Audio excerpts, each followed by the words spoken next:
Thank you, Monique. You're welcome. So Nicole, I'll go ahead and do roll call to establish quorum for policy and budget. Nicole Green. Here. And Justin Van Zerber.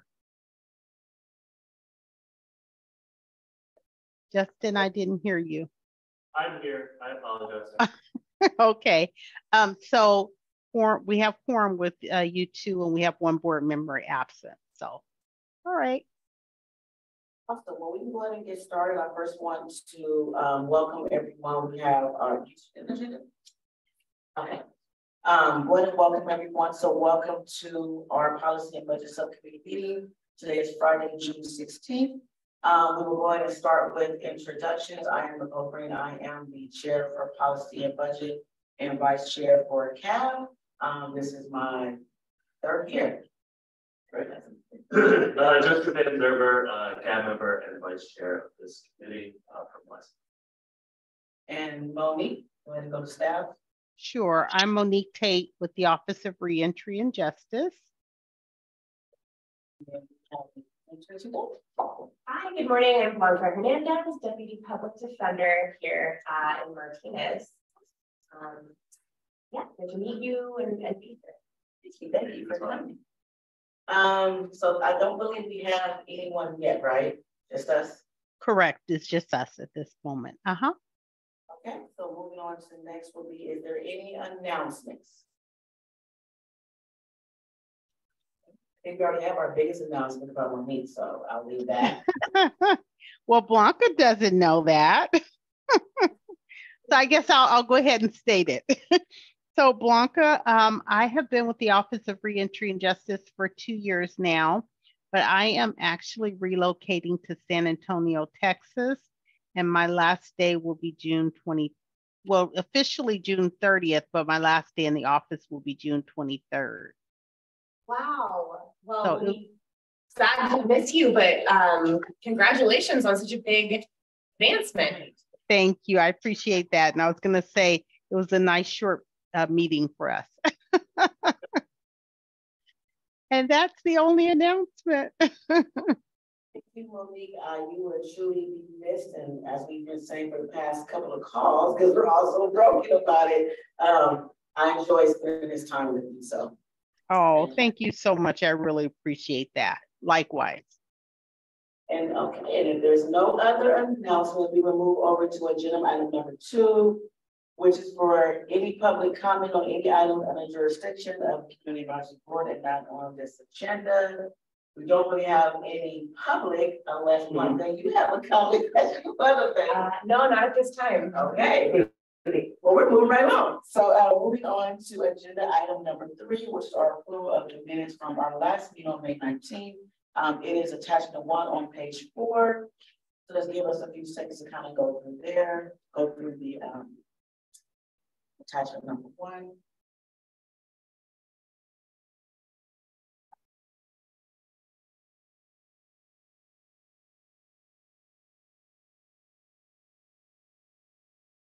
I don't know if this is part of this, but one of the next steps, Monique, and maybe you sorted out on the back end, was figuring out Lenita's schedule. So she could... Yes, you're absolutely right.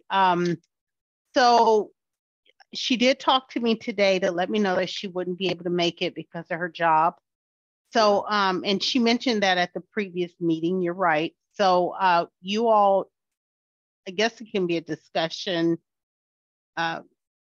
Well, basically in the bylaws, there aren't any, there isn't a stipulation for absences for the subcommittee, but the bylaws or the operating guidelines states that you can only miss 3 times for the full CAB meeting.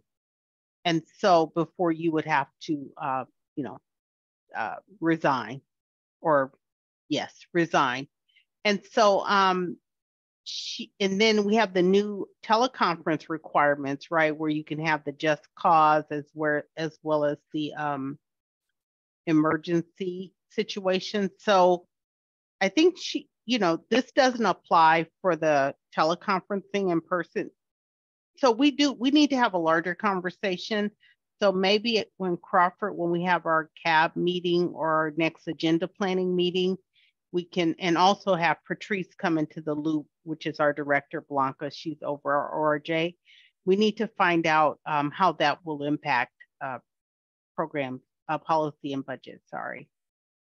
So yeah, so I didn't state that in the notes. I just said the, so I didn't state it, but it is something that needs to be addressed.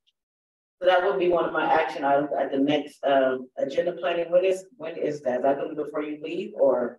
I'm not sure. Yeah, okay. I'll have to ask Patrice. Other than that, I can make a motion to approve the minutes from the meeting on May 19th. Okay. And this is Nicole. I second the motion for you. Okay.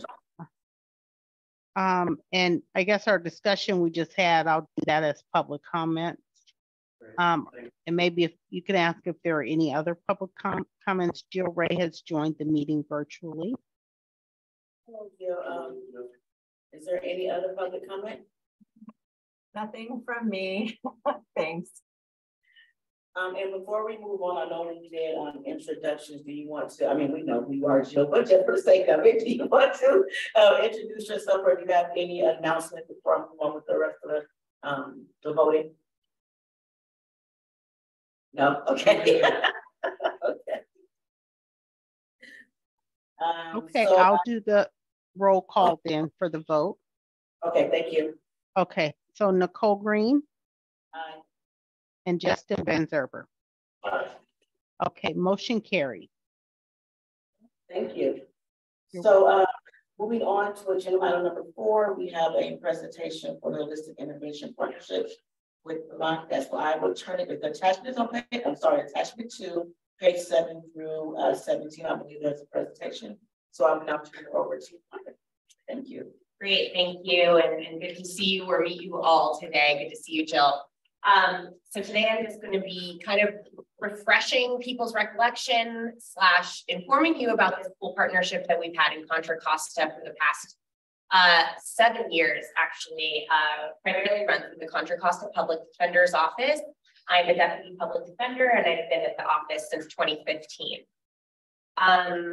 So we can move forward. Slide, please.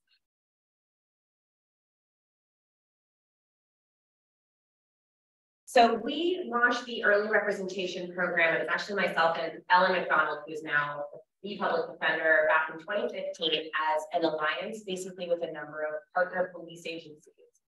And it was kind of an innovative partnership. PDs and PDs don't really work together very often, but we identified that we had this common goal, which is reaching out to people on the early side, people who are getting repeated contacts with law enforcement and trying to help those individuals, get them to court, intervene so that they're not just cycling through the system.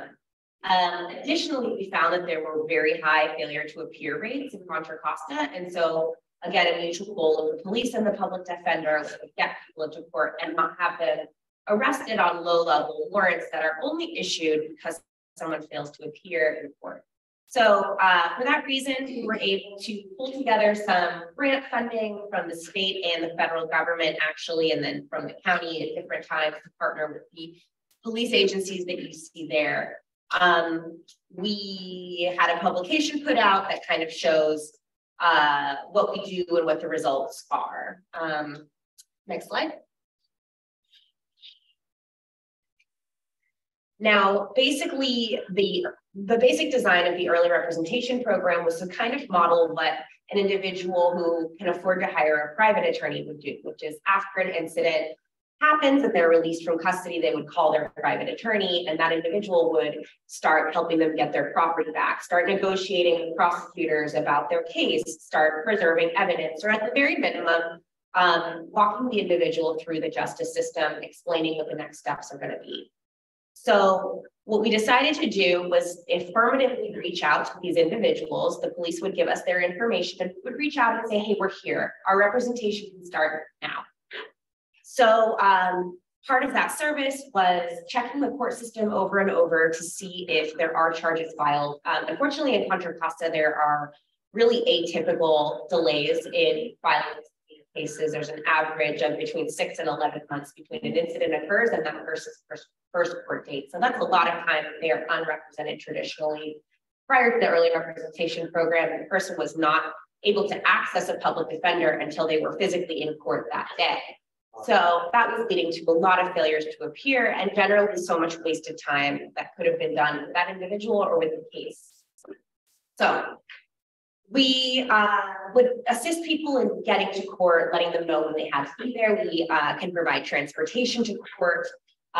Myself and the other 2 early representation attorneys will appear with the individuals at arraignment court, argue for them to be released from custody or prevented from going into custody, or maybe resolve the case because we've brought something to the district attorney's attention that is an issue with the case, or maybe we've gotten the person into a residential drug program and that would impact the case.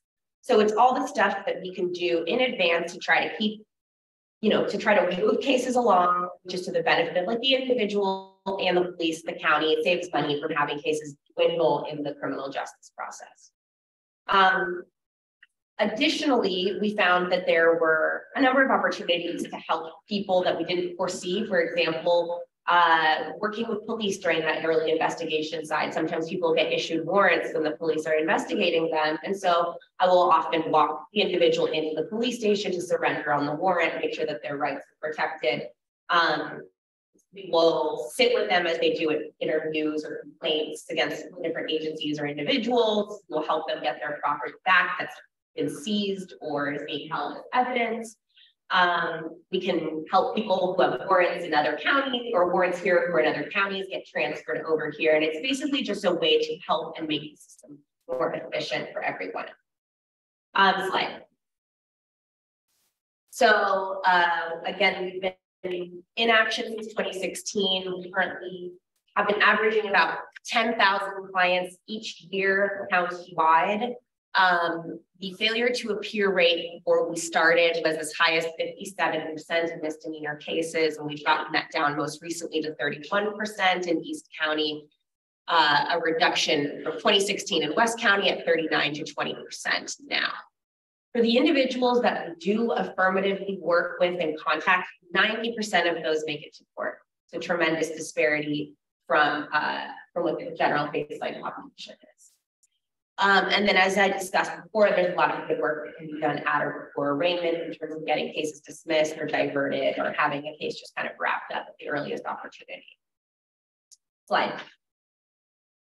So notwithstanding this tremendous program and all the awesome stuff that we did, we found that there was this population that we really could not tap. And it's this, a population we all know and we see around our community, usually transient individuals with severe mental health problems and severe substance abuse disorder problems. And these are the same individuals that were cycling through the criminal justice system on very, very low level stuff, trespassing, being intoxicated in public, petty theft.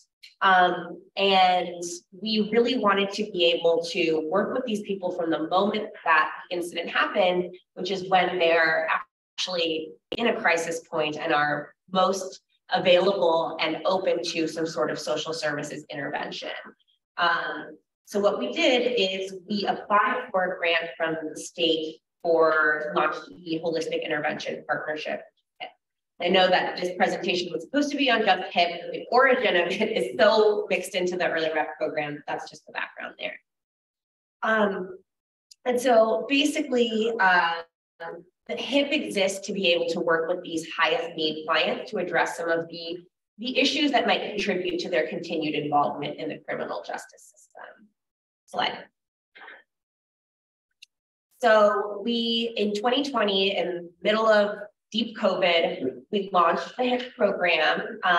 We're allotted $3 million over 3 years. Again, so this is from the state, the justice grants from the BSCC, and it was designed to serve 300 clients over 2020, 2021, 2022. We exceeded that amount by, I think we ended up at like 400. I have the exact number for you there, 503 people. So we had this gigantic need and not as much capacity as we wanted. We have since applied and received an additional grant to sustain and expand HIP from the state that was put into play April of this year, just launching it out. As you can see, it gives us twice the amount of money to be able to expand our capacity by 3 to assist 900 clients over 3 years. And this might seem, sometimes people react, they're like, that's a big number, or sometimes they react, they're like, that's a small number relative to what the public defense clientele is. And that's what we've identified to be kind of this subset population of individuals who really have the highest needs and can benefit from interaction with so many county agencies and partners. And then the way that they qualify is they have to have an incident that occurs and they're prior to their arraignment with the public defender's office. So it's actually a smaller population than you'd think because of the parameters of the grant and the fact that we are really only assisting people that have like what we call a qualified defense during that stage. We, well, I think I'm putting the cart before the horse. If we can maybe skip forward, yeah, so slide. Effectively, we've got through the HIP grant, 2 social workers and legal assistants, some administrative personnel, and then different staff at a number of different agencies. And they are trained to identify these individuals on the early stage. Our social workers will meet with them right away, try to get them navigated and linked up directly with the different social services in the county. And that's meant to basically get away from this continued intake process that like when someone comes through, they then are referred to probation, they then are referred to employment and human services. Like those individuals are long gone by the time that the resources are actually provided. So this is a way, you know, one way to look at it is like these individuals are coming through the public defender's office anyway. They're forced to, right? Whether in custody or whatever. So it's our opportunity to really get in there and intervene. And we have professionals trained with that kind of capacity to get people in the right direction that are going to court, that are going to the jails, that are really making those linkages right away. And then slide. These are the official HIP partners, and we definitely work with a number of different organizations that provide more specifically tailored services. But the people that have been on board as our official partners from day one are largely the county agencies are from the top, right? So we've got H3, we've got behavioral health, which encompasses a huge amount of our referrals because we have, as you can imagine, a number of individuals with mental health problems as well as addiction issues that are heavily contributing to their involvement in the criminal legal system. So a lot of referrals go through behavioral health. The DA is on board. Of course, this is something they have an interest in too, to get cases resolved early, as well as probation. Our primary police agencies have been Antioch and Martinez, as well as Richmond, actually, to be providing us with the support and the information about individuals that we can help.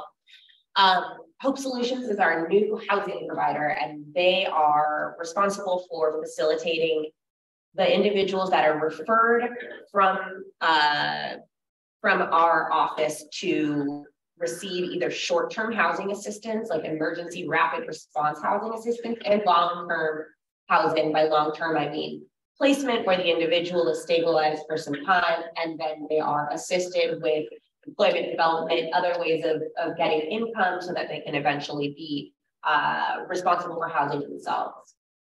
Now, Rubicon is a tremendous partner of ours, and they have the civil attorneys. So as you can imagine, when someone undergoes a criminal incident, there are often some civil stuff that goes around. By that, I mean a DMV hearing, which is a different administrative hearing, a restraining order violation case, a family law case, if there's custody or something in dispute. Maybe someone has been temporarily placed on hold at their employment because this allegation has happened. And again, what we're talking about, 6 to 11 months of time before the individual is allowed to address their case. We need to have a civil attorney in there earlier trying to defend their employment rights or help them navigate for family law, give them their access to counsel at DMV hearings. So our wonderful attorneys at Rubicon are the ones who help us out there.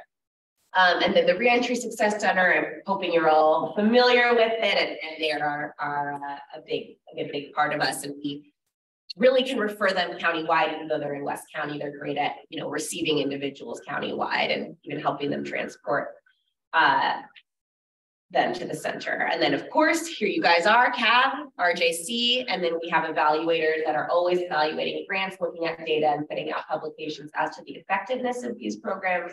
We're working with 2 researchers at Cal State Long Beach, and they are just truly excellent. Only a couple publications have been put out, and they're kind of like draft form, so we will definitely circulate those. Remember, those are from HIP, which is early rec has already got its stuff together. Slide. Here's a little just card that we give out in court. Sometimes attorneys will also reference it like for themselves, like what do we provide again? And be able to identify individuals because they're PDs, they're in court dealing with like the immediate criminal cases in front of them, and then they'll be like, oh man, you do have an issue with like rampant debt, so your wages are getting garnished or your bank account is getting levied. It's a great tool for our clients and for our attorneys.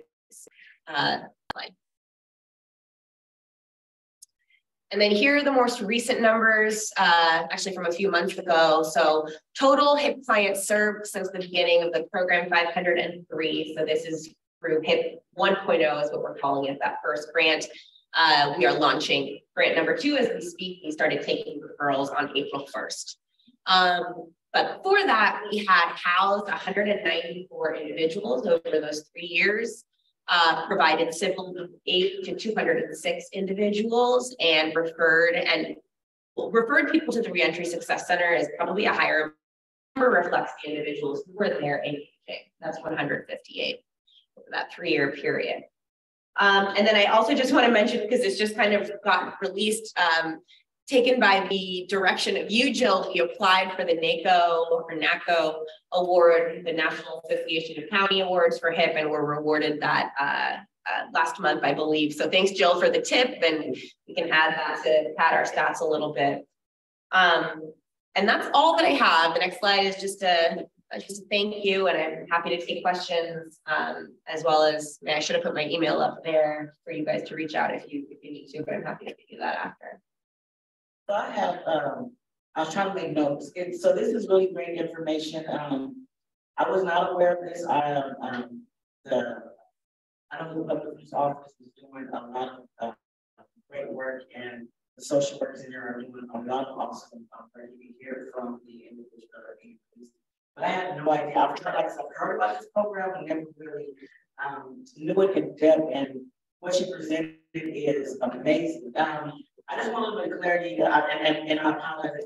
So I know you said early reps first and after. So what HIP is a program that focuses on that reachable population of individuals that are like transient only, or they don't have to only be transient. The new grant wants us to focus on 3 things: Prop 47 offenses, which is low-level stuff, unhoused individuals, and people with mental health problems. Now that's kind of like the guided focus of the grant. However, very few individuals who are homeless don't also have substance abuse problems, or have, the other way around. If you have a substance abuse problem, you're probably at risk for losing your housing in some capacity or a job in some capacity. So it's really a wide net to help any individual that's coming through the system. But primarily we are attempting to work with the highest need individuals, which are of course the unhoused. how do you work in individual? Do you work in individual? Is there any pre-release or working with another in custody, or it's just? So we have a new program that's starting actually this year. I think it's called FEAT, F-E-A-T, I don't know, felony, early, something. And it will be to actually people that are going into the jail and working with felony clients. And that'll only be perhaps in like the 2 or 3 days before they come to court. Sometimes individuals are in custody for less than that before they're eventually transported to court in felony cases. In misdemeanor cases, like people are just kind of flying through the jail in 1 second. So it actually makes it more challenging sometimes because we have a very small window of time to be able to reach that individual before they're taken to court, and usually they're released because it's a misdemeanor. So our presence at the jail is typically limited to the holding cells when they're about to be transported to the courtroom. And we have legal assistants and the arraignment attorney, whoever's assigned that day, go in and kind of like do the initial intake, speak with the individual about the charges, the rights they have, the next steps of the process. And that's the time to really act and try and be like, hey, you're unhoused. Let's get you a plan when we get out of here. You know, do you have access to this kind of doctor? Do you have access to these public benefits? Do you know you qualify, et cetera? And that's a prescribed form or like assessment that you're providing to those individuals? Yes, it is. Well, so yes and no. So there's a standardized public defender intake form that's been used for, you know, at least as long as I've been here, maybe like a couple decades. And then where the legal assistant or the attorney identifies that they might be, I heard the term used earlier this morning, hippable, who might qualify for HIP services, they will undergo a more intensive intake process that takes into account some of these specific needs. One of the figures that stood out to me was the 900 clients that you're told. You alluded to the partnership with the Martinez and growing in Richmond. Can you talk about the totality of that number if it were to be across the county? Like how much larger would that be if it was Yeah, I think that's a great question, and it's not something that I clarified very well. So, all right, so turning to that slide where we have the law enforcement partnerships, those are agencies that have affirmatively, it's slide 2, agreed to give us arrest logs, requests for prosecution, information about the cases. However, we accept clients countywide. And so if an individual is walks into our office and they're like, I got arrested a couple of days ago, or I just got released from MDF, which is down the street, what do I do? Doesn't matter where they're from, as long as it's a Contra Costa case, they'll come through. Now, obviously, we're going to have more referrals from our partner agencies because we will have reached out to them earlier. And we always welcome new agencies. If you know any, officer, people who are higher up at agencies that want to talk to us about joining in, I'd love to talk to them. But the sheriff is one of our partner agencies, and that covers one. So it's the 900 is also, it's a guess, right? We apply for money from the state, and as I said, we undershot the ball last time, and maybe we won't reach 900, or maybe we'll exceed it. We just don't know, and that's kind of how the cool part of these beta projects, that we can really get information about what the county specific needs are. And then my last question before that would be, you had talked about the 503 serve. Can you define what serve means? Yeah, I think that, so I don't want to be quoted and nailed down into this. Okay. So I believe it's individuals who not only have been referred to HIP, but have actually received services and engaged. And that might be as something as small as being represented by our civil legal aid attorney in preparation for their administrative hearing with the DMV. And it might be someone who receives 6 months of supportive housing and other services for their case. But it is not just people we try to contact and then they don't really engage with us. It's not really a question, well, it is. So one of the major things that we're working on right now in policy and budget is looking at the economic access funds and really focusing on housing, behavioral health, employment, and as well as privilege. And listening to your presentation, you kind of get all of those. I did look to see where your funding is coming from. Based on the numbers and the new program coming, where do you see, knowing that there is a access fund, do you see where there could be a need to utilize those together to help this program to better?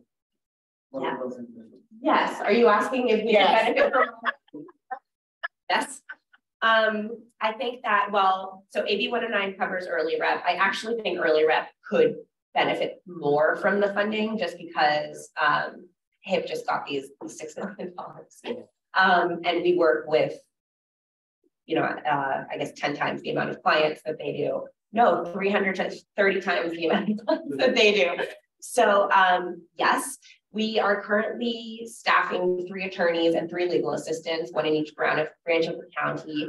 And I think that there would be an increased need for either one of those. We always need more attorneys just because of the capacity, you know, like people go on, I was on maternity leave for 6 months, and that's something that last year, there's no individual who can come in and be designated as my replacement. We are grabbing another attorney from another department who's covering, right? And so I know that that's not the point of employment positions, right? Like this is something that we want to be sustainable in the long term.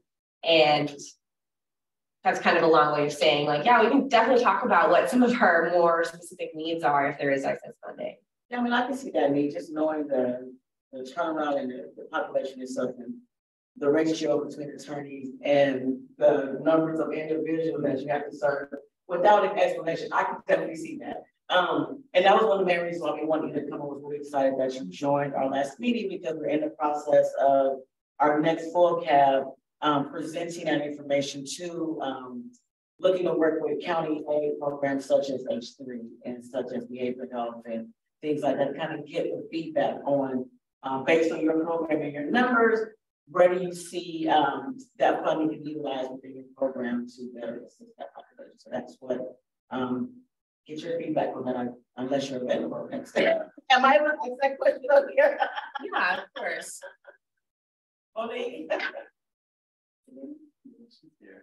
Yes, I'm sorry.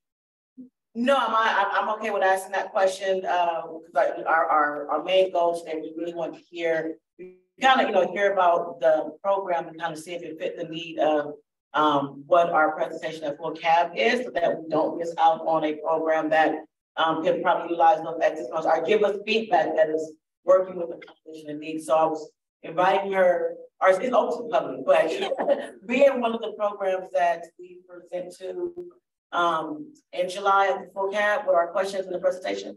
Yeah, HIP is welcome to attend. And I heard your comment about the excess funding. I would actually have to defer to Patrice on that to find out any stipulation. She's not in today, but I think HIP has always been a partner with us. So yes, I would highly recommend that they attend as well. And it could be virtual, in person or virtual, but it would be because you guys are one of the partners. So yeah, it's the 14th, right? Great. Yeah. So 7:13. Yes, the 13th. And I think one layer of that, which will come out in the meeting, but we're trying to balance the acknowledgement that this is not a sustained funding stream, and it's a pocket of money that's just going to be spent. And so when we talk about hiring new people or expanding the capacity, it's in such a limited sense. Yeah. And so I think we're challenged to explore how to make that equitable and lead to sustainability. Well, 2 parts of it. Yes, with the access funds, it's just a one time. But also our goal is, based on that feedback, is looking at the budget for the upcoming year and trying to figure out, are there areas where money can be allocated to support these programs to keep going. Sure. So, and then also just be able to hopefully present work groups. So I think it's important now to not only just, yes, the CBOs are doing awesome, but also hear from programs like yourself within the community, and we all come to the table. What I realize is every Monday, there's so many people doing the same thing. And we haven't all sat down and said, well, what works for you and what works for you, and really come to the table and figure out how this money can be used to finally be able to help people and to help them not return back into custody. Yeah. So that's really our goal is, yes, number one, figure out how to allocate access funds, get information from the community partners, what your ideas are, like never heard all this information before. What are you seeing and what can be done different to finally make a change? So and help us allocate the budget. I mean, that was the biggest question last year. We decided that we really wanted to hear from everyone to figure out, is there some areas that we can say, okay, it'll be better here than versus here, really. Sure. So I'm excited that you were able to come today, and we called you right 4th of July meeting, because it'll be a pleasure to have you at that meeting and get your feedback Yeah. along with other county partners. Absolutely, I plan on being there, and thank you guys for having me tonight. Thank you, thank you. Any questions from the public? No? This is really cool though. It is, right? That they're kind of- That is I nice. think that's a poor reflection on myself. No. I think it's really odd, like this is. No, I really don't know powerful. either. I mean, So thank Yeah. you for organizing. Oh, yeah, I definitely agree, and it's sort of an atypical partnership between police and defense attorneys. Yeah. That's pretty, it's amazing. yeah, we've gotten a lot of surprise with raised eyebrows. Program, there are a lot of things that we have line goals on, and yeah. Hey, All right, well, I have to get ready for court. Okay, So I'm thank gonna you. go back to my office. Great to meet you. Thank you. See you next month. Sounds great. Thank you. Excuse me, Blanca, you signed in the sign-in sheet, right? I did. I'm gonna leave a couple of business cards here, though. Thank you. Thank you so much. Okay, go ahead. Thanks.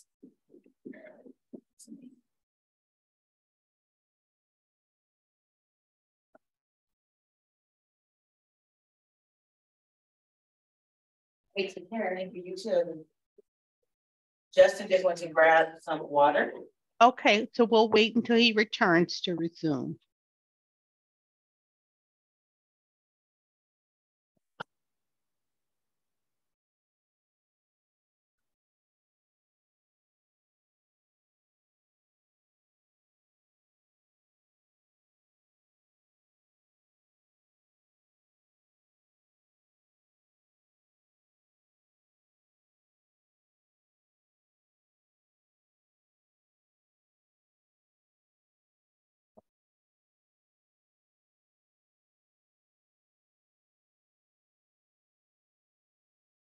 So empowered.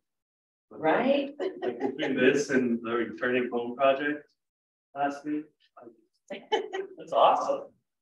Very cool. All right, so we are ready to move forward. So the next item on our agenda is the CAP PowerPoint, which is attachment 3, starting on page 18. So I first want to say thank you, Justin, for putting this together. I did get a chance to review it before, and do want to not make a change, make some Let's suggestions. make Make some changes. So slide 1 and 2 are perfect, and we're okay with that. I got it. I was thinking about removing slides, and let me know if I'm going too fast, Monique, and I can slow down. But slide number 3. Since these individuals that are coming to the full CAP are already aware of who we are, I don't believe that we need to go into the CAP structure and flow. As well as slide 4. So our main objective again for this PowerPoint is really the focus on our CAB recommendations and the 809 excess funds, and pretty much get those 3 questions, get their feedback on get their feedback in reference to their individual program, what they have seen from their standpoint of where they feel like additional funds can be used within their program to be able to help with the justice impact. So focusing on the housing, employment, pre-release, and behavioral health. So what I was thinking in reference to slides 3 and 4 is we can simply go back, and I don't know if you've seen this from the CCP meeting. It was in the agenda. So right now, Monique, I'm just sharing the pages from the last CCP meeting where we did the presentation. Am I okay to share? Yeah, that's fine. That's fine. So are you thinking of, so you said delete slides 3 and 4. I'm just noting it for my reference. And then it sounds like you may be replacing it with other information, huh? Correct. So slide 3, I was thinking we should just put what our recommendations are. That's what we're focusing on. So what Isn't that slide? So we can come out like this. I get it. It could be. Because I pulled this directly from what. You could be correct. Expand. And the bolded ones are the 3 that we want to.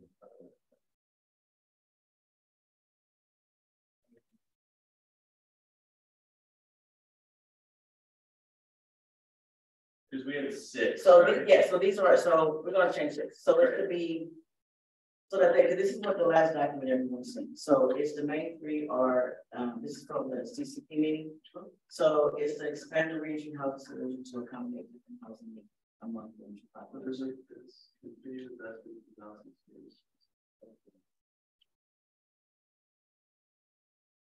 So I have the bolded Okay, of these sections. Do you want this heading instead?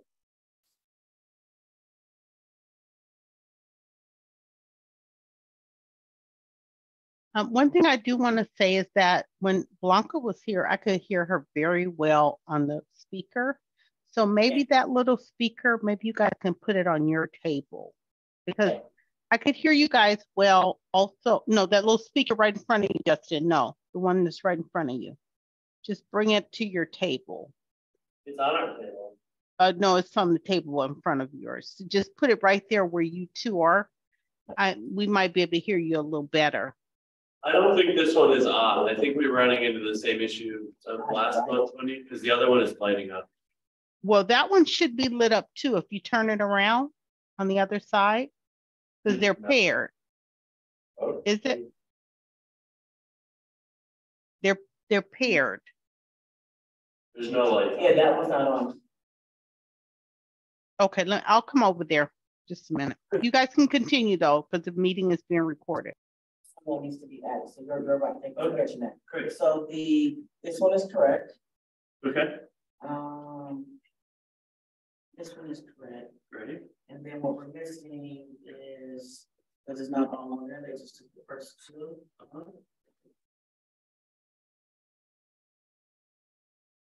So there's the pre-release, and then there's the employment piece. So that's And then we do the active pre-release. So these are 3 from our actual recommendations. And then, so from our actual CAB recommendations, these are the 3. right. And then we added this one with the ACC recommendation for that. Okay. So can I? So. Oh, yeah. No, you're good. So if I take these 3 out, and I leave this heading for these 3, and then I make a subheading added recommendation DCP meeting, and I'll put the date. No, it was done before that. Just put pre-release programming. Just so as a form. Yeah, because so our goal, so I know it's kind of confusing. So we have our CAB, and then we have the 819 access funds that so we're talking about 2 different things, right? But our whole focal point of this meeting is focusing on those 8109 access funds, how we want to allocate it. So we're we want to change this heading then to, I'm skipping that. So this would be department specific guidance on AB 109 excess funds. Yes. Right.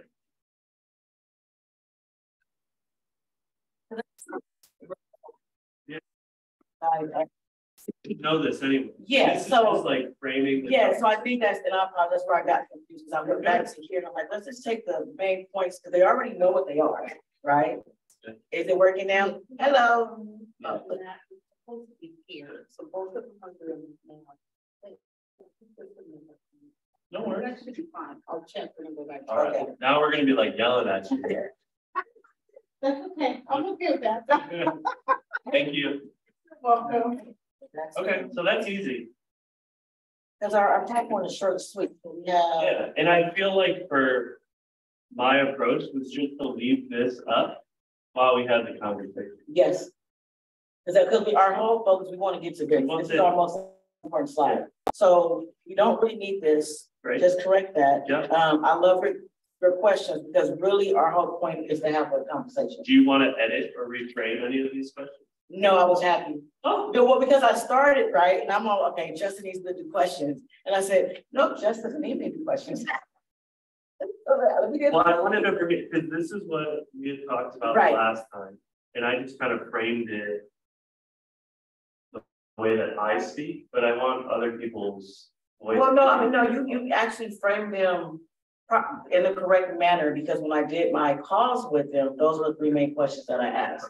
And when I tell you, when I asked those three main questions, each call with behavioral health as well as H3 lasted for an hour and a half. Yeah. That's how long my Zoom calls were. So it is, these questions is enough within itself because it's going to trigger other questions to happen. And I truly believe this based off of my one-on-one conversation. I think that we will have interaction from everyone. So I think that's enough because the whole goal is we don't want to over provide. And it's, I mean, we can elaborate if needed, if they ask on our recommendations, but I didn't have to do that on the phone because they already did the work. So for me, that I just wanted that's just a reminder. Yeah, it's just a reminder. These are the three things that we're focusing on. And these are the questions that we have for them. Now I can hear you both very well. So I think that speaker on the desk probably turned off or something. So as long as we can keep that one on and keep them paired, I think we wouldn't have any problems with the speaker, the sound system. But I think that's what we've been experiencing. You're welcome. Thank you. You know, I have one more that says, do they think they would benefit from participating in the around here? That makes sense because we're also asking. I know, but still, you. I don't know.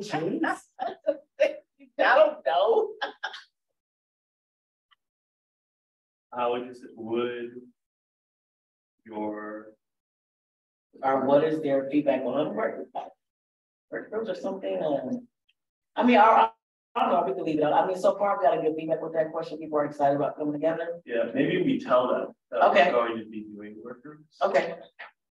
But I don't know that we need to include it in the slide. Okay. No. Because I think the other thing to your point about the previous meetings lasting an hour and a half, there's gonna be 3 or 4 of these people. Right. So we don't have that. Minutes. Right. So okay. Because really our goal again is to collect that so that we can come back to our next meeting. Okay. All right. Cool. You guys want me to change the slide now? Oh yes, I'm sorry. Yeah, that's okay. But I will I can commit to going back and updating this within the week. Okay. Monique, are you able to then send it to Nicole ahead of putting it on the full CAB agenda? Yes, I can send it to her. I can blind copy her. I can look at it. You can look at it, and if there's any changes, you can make them, and I'm comfortable. Okay. Who are you going to facilitate this? That was my next question. So I will definitely start off. It doesn't matter. We can. Well, I mean, I have to take Ozzy's torch and learn to let some of y'all lead. But I don't mind at least starting off the conversation. We can share it if you like. Whatever you want to do. I say share because I like for everyone to have a moment to be able to talk about and put their input on it. You'll introduce her. Yes. And the overview. Okay. And then and you want to get started with the question? Sure. Do you want to do the proposed? Yeah, so I'll do the introduction of who we are. Write that down so I forget to be staring at. And you just keep on talking. You know that's me. You just gave me back the torch because you know you're just gonna keep letting me ramble. I can go over that.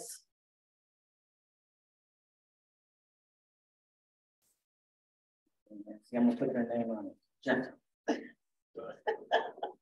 All right. Okay. Yeah, we're just moving. This is great.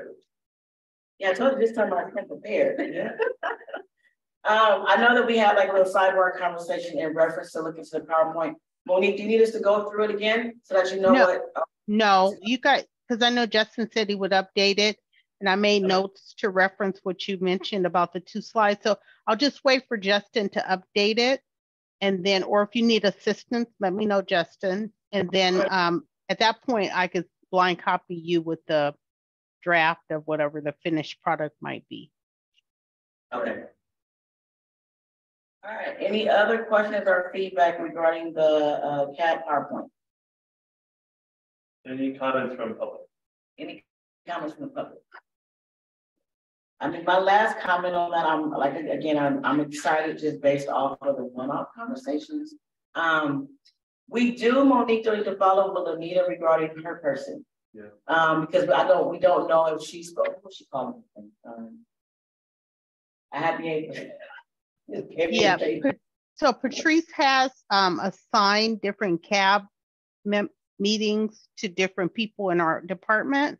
So Patrice will be sending something out to say who's going to be in charge of supporting which committee and overall.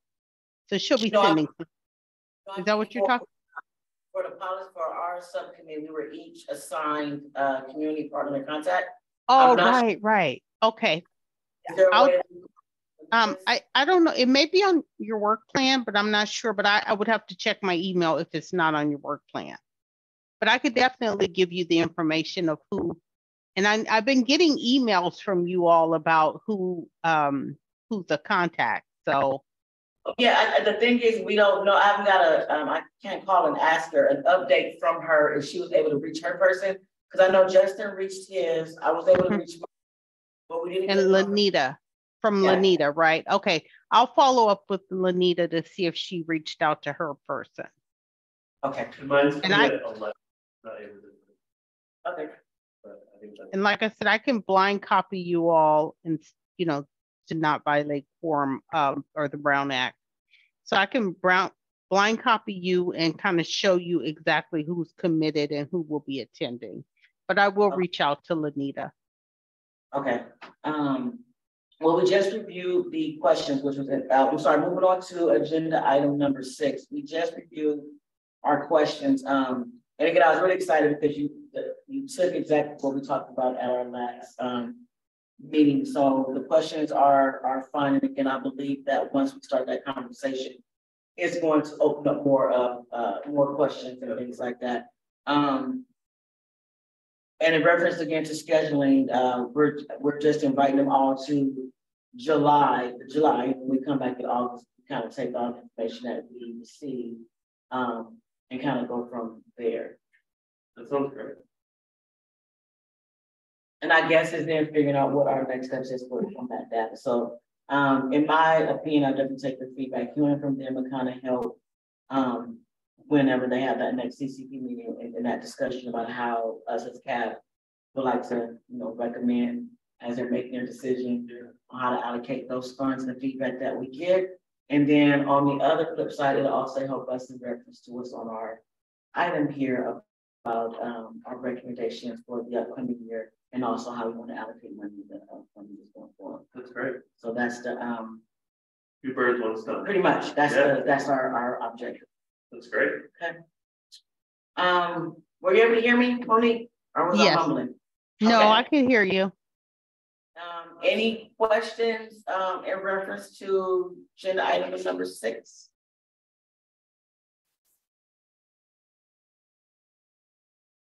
Okay. Any public questions, comments?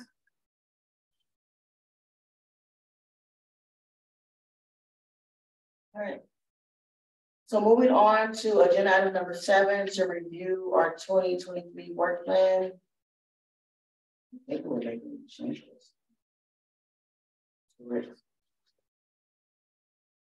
And that is on attachment number 4, page 24 through 25.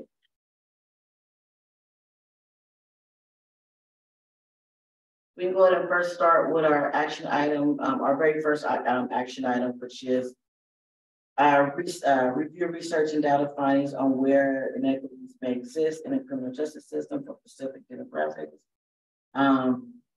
Collaborating and assess with the work to identify gaps in housing and employment and disabilities.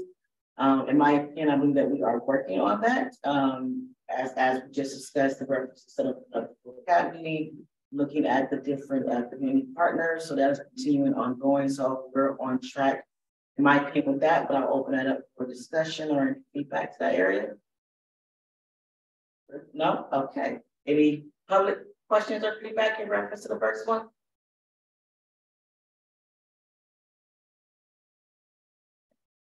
Same with the second, in reference to identifying gaps in Cocoa County criminal justice system, to CAB, the support policy statement or CAB stands on racial and gender justice issues.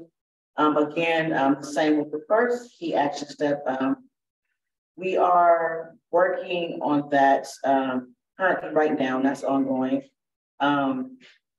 Did we just put any input on that? Is the programs and services subcommittee drafting that, right? Correct. It sounded like they're pretty close to being done. I'm not sure. They are. They extended the deadline to receive more responses. And so they may have received it by now. That was the last I heard. And so they're in the process of compiling that data. So as soon as they get it, then it can be added to your agenda so you can see what the findings are. We didn't do this, right? I'm sorry, I didn't hear you, Justin. I was saying that we didn't do this action step. Well, we didn't do it, but I guess when I say that on track, maybe I'll take that back, is because it references to joining the call and participating in, I guess. So we're not with any of the actual. Like if they already submitted a survey, that means we can't influence it. Starting. Right, but I'm not sure if Lanita was able to join any of the calls. Did she? That's my question. I don't think she did, but I know we had talked about, her even reviewing it. So like going back, looking at their recording. So to my knowledge, she did not. But so I would say, as far as you influencing the survey, no, you likely did not influence the survey, but there was a lot of public input in the survey. And I would say public input from professionals, people that are already doing the work. Like Janet Evans was part of it. She works with Nicole Green. So Jana was influential. Jill Ray was influential. So Denise, our evaluation team. So you definitely have people that are close to the work being influential in how the survey turned out, as well as any public members that would have attended. But I don't think Lanita attended, but I wouldn't be concerned about it because you had people that were so close to the pulse of the work that the impact on the survey was from people that know how a survey should be for this particular population. So I hope I'm explaining that correctly. No, you are. So we're okay with saying, even though it wasn't an individual member from policy. Correct. Okay. But yeah. In future iterations of this, though, do we want to change this so that this isn't part of it? Like if we don't plan on doing this? Well, I think it depends on the next time we write it, because I guess in this case, we're a small group. Yeah. So I would say make sure when it's looked at again, if that is the case, it may be a possibility to change it. But I know last year, we were bigger. So so it really depends on the size of the committee, but it is always all these things are obviously going to be able to change. Yeah. Are you saying you want to change it now? Are you saying later? Well, one thing I could suggest, Justin, is that even though, like you're saying, you all didn't really collaborate per se with them to create the survey or make an impact on the survey, it can still be, once we get the results, Lanita can report out on what the survey says, right? So, I mean, really, it's up to you how you want to handle it. You certainly can update your work plan to be specific, but you also could have the member, review the survey, review the findings of the survey once that's received, and then she simply report back to the committee, just like you did with the PowerPoint. So, that's another option for you all. I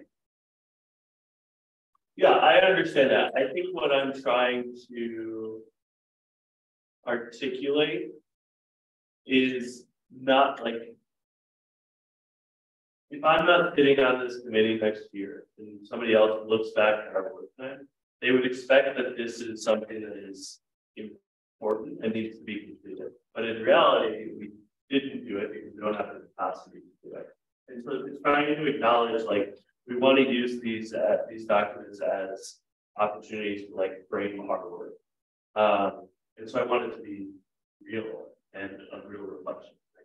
So in a sense, it can there's two ways.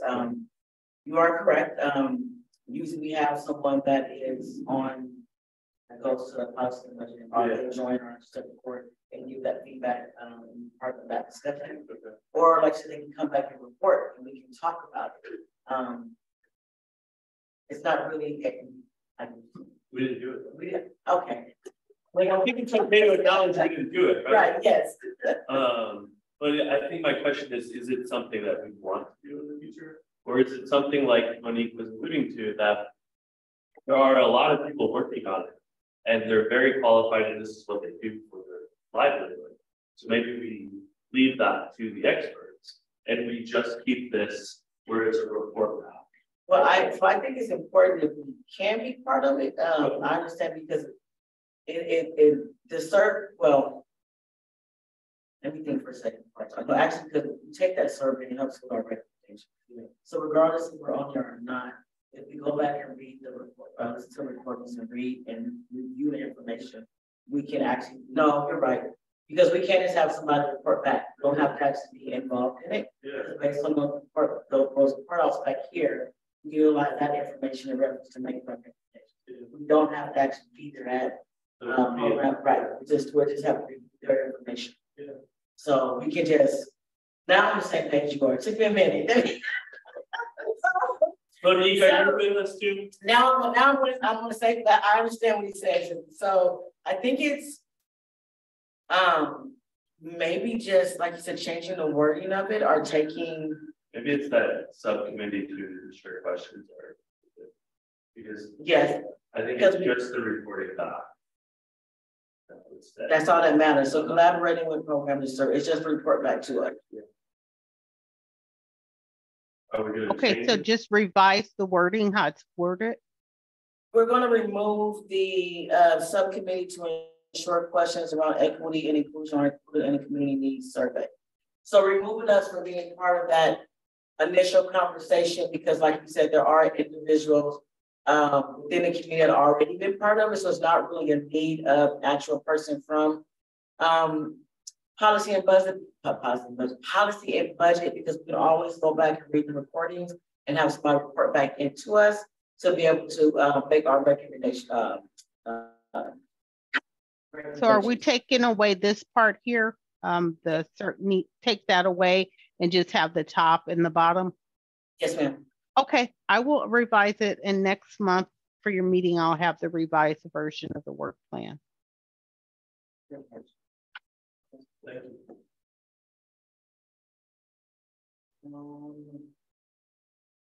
don't think we need to go like that. No, I think we're Now you guys sound low again. I don't know if that speaker is off or if you're just not.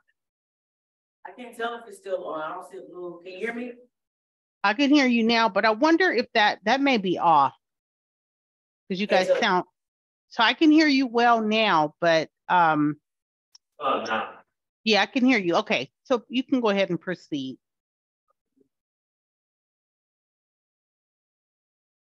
So let's see. So we don't really assign a CAD member to attend. I don't believe anybody attended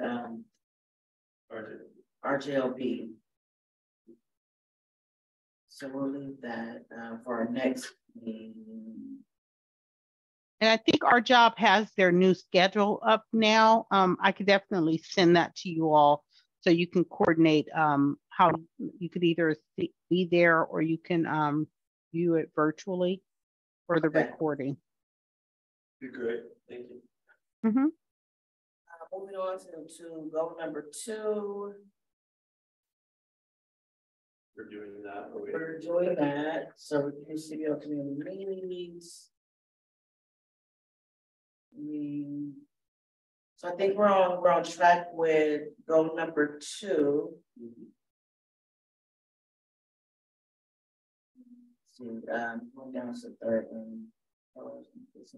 We are working on that. Okay.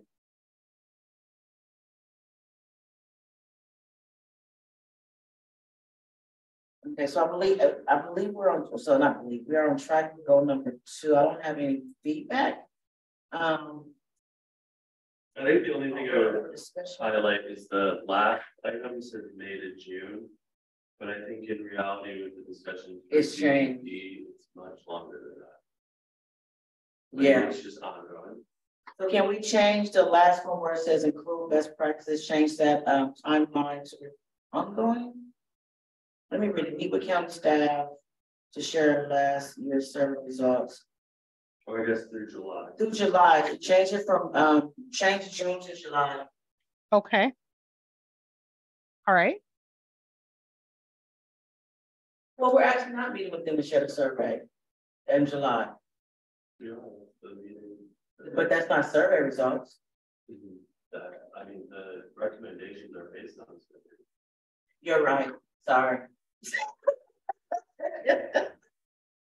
So just change this to July.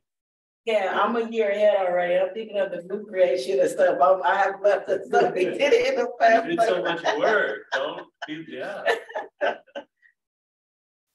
So I think from there, those are the only changes in reference to the work plan. Any other discussion around the work plan? Any public comment regarding the work plan at all? Any questions?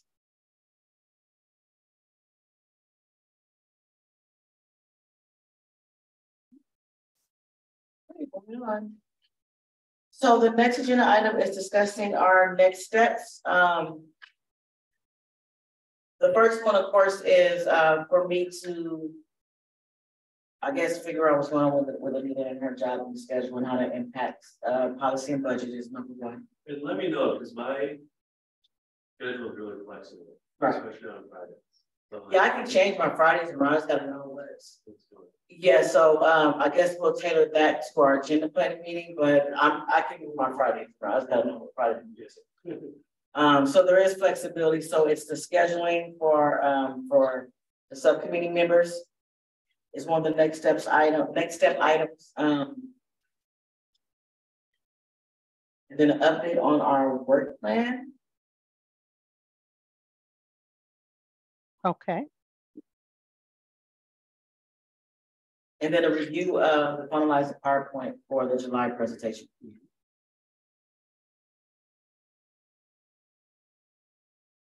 The last one was review the PowerPoint. Yeah, finalize the PowerPoint for our full cab July presentation.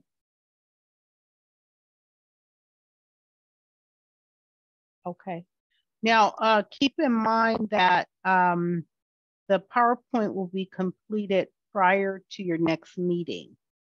So, I mean, I could still put it down as a next step, but it won't be like an added agenda item unless you guys just want to bring it back to your meeting to review it again. I think it would be like to review the results. So based on the. Like debrief from the CAB meeting. That'd be great. Based on the PowerPoint. Okay, that sounds good.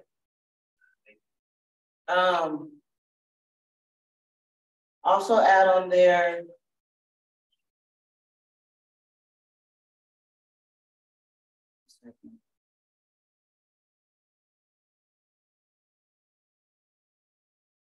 I guess we can do, what did you say, you said discussion for the PowerPoint? Mm-hmm. That would also include next steps and stuff, right? So, okay, just leave it short and simple. That's it. Sounds like enough for any hammer. Yeah, I'm gonna write a whole paragraph. Okay, I think I have it, and for the agenda planning, we also go over it again, Nicole, just to make sure we're all on the same page. Okay. And so we finished early. So it is now 12:12. Any questions, comments?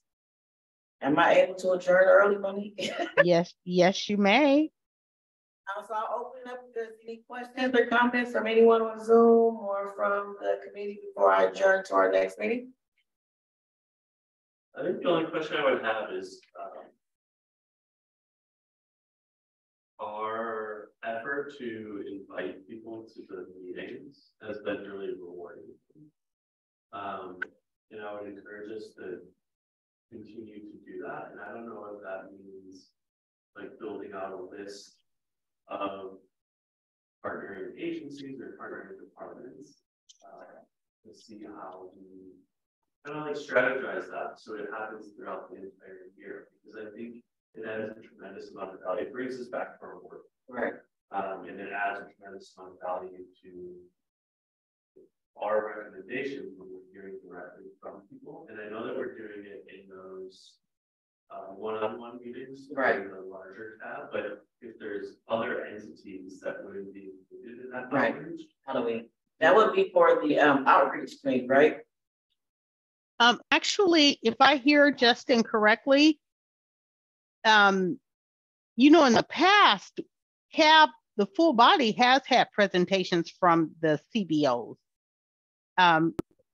So it sounds like, just like you've invited your partners to come to the main CAB meeting in July, throughout the year, periodically, full CAB has had the CBOs partners to come and do a presentation. So it kind of, that's what I hear you saying, which I'm glad is rewarding, because it also allows the newer members to get to know who the CBOs are, who are partners with us, with the AB 109 population, and to see what services you guys are providing or advising the CCP. So that's what I hear you saying. Now, at the OCEC meeting, what they are doing is they're doing more onboarding processes for members per se, and then they're doing new applicants, and then they're doing the ambassadors program. So there is a kind of crossover where they are dealing with people, but they're dealing with more of the agencies, if you will, not the CBOs, because you guys are working with partnering agencies like HIP, but more like CBOs, I would say. So I guess how do we I'm hearing what he said, how do we create a process to where ongoing each year we ensure that these partners come back and present? I would present it at CAB, like maybe when it's public comment time, you could say it at CAB. But also when you have your agenda planning, Crawford as the chair, you know, I would bring it up that this is something that you all want as members on an ongoing basis. But I think it's always very beneficial to do it at public meeting setting, you know, but you can also talk to Crawford prior to that. But if it's publicly stated that this is like an expectation, this is what we want. We'd like our partners to come and present, you know, what's going on with their program so that you can actually see how the population is being impacted with the services that are needed or being rendered. I think I will do both. I can mention it to Crawford. Yeah, absolutely. And I would just add in also, so there's a couple different opportunities you could do that. Number one would be at your report out from this subcommittee. And then the other time would be, I think most agendas have like agenda building or next steps. It could also be brought up there too. As an individual member of CAB, you could ask that question. Great, thank you for the recommendation. Thank you. So I like the report out. Yeah. I like all the recommendations. Yeah. Am I allowed to say more than once? Yes, absolutely. You can use more than one. Yeah, bring it up at the report out. And then when it comes to next steps, you could then pick it back up again in that part of the agenda at the full CAB. If it's not discussed and picked up during a report out.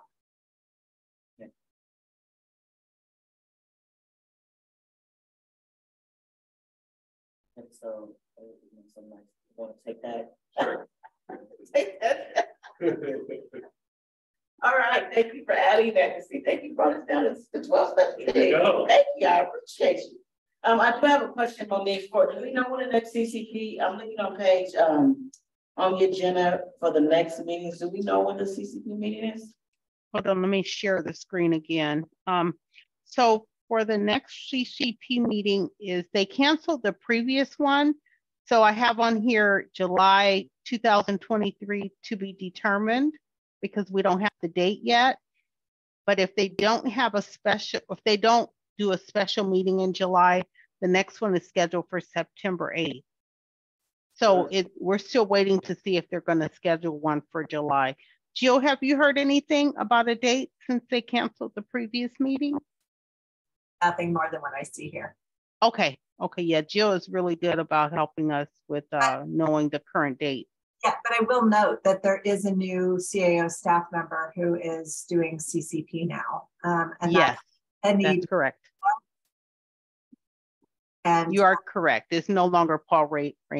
Yeah. So Enid Mendoza is absolutely phenomenal. So that's a big win. Okay, awesome. Thank you for sharing that. We'll table that.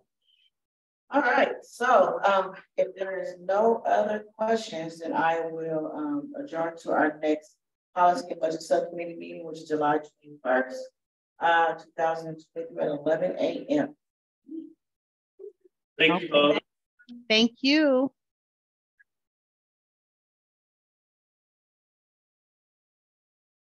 This one died.